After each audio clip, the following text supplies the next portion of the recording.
అక్కడ అమ్మాయి ఇక్కడ అబ్బాయి సినిమా చాలా బాగుంది.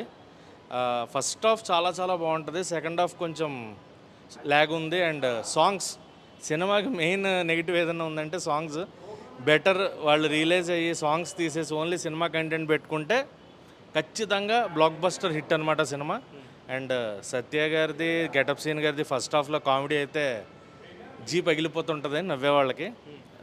సార్ డైరెక్టర్ గారు నవ్వి నవ్వి చచ్చిపోతే ఎవరు సార్ రెస్పాన్సిబిలిటీ? ఎవరిది అడుగుతున్నాం క్యాజువల్గా. సో సెకండ్ హాఫ్ వెన్నెల కిషోర్ గారు, బ్రహ్మానందం గారు ఎంట్రీ ఉన్న సత్య గారు కామెడీ డామినేట్ చేసిందని చెప్పాలి. ఆయన నిజంగా అసలు ఆయన డైలాగులు కానీ, ఆయన ఫేస్ ఎక్స్ప్రెషన్స్ కానీ అవి తలుచుకున్నా కూడా నవ్వు వచ్చేస్తుంది. ఆయనది గెటప్ సీన్ గారిది కామెడీ వర్షన్ అసలు అదిరిపోతుంది. కాంబినేషన్ వర్కౌట్ అయింది, బాగుంది. ఇద్దరిది పెయిర్ బాగుంది.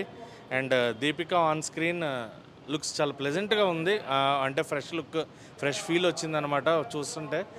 తెలుగు అమ్మాయిలకి అవకాశం వస్తే ఎలా ఉంటుంది అనేది ఆల్రెడీ వైష్ణవి చైతన్య ఇదివరకు, అలాగే ఇప్పుడు దీపికా పిల్లి when she got the chance she proved it. ఆ అవకాశాన్ని వినియోగించుకొని ప్రూవ్ చేసుకుంది. ఆమెకు మంచి బ్రైట్ ఫ్యూచర్ ఉంది. ఖచ్చితంగా తెలుగులో ఇంకా మంచి మంచి సినిమాలు కూడా చేసే అవకాశాలు ఉన్నాయి.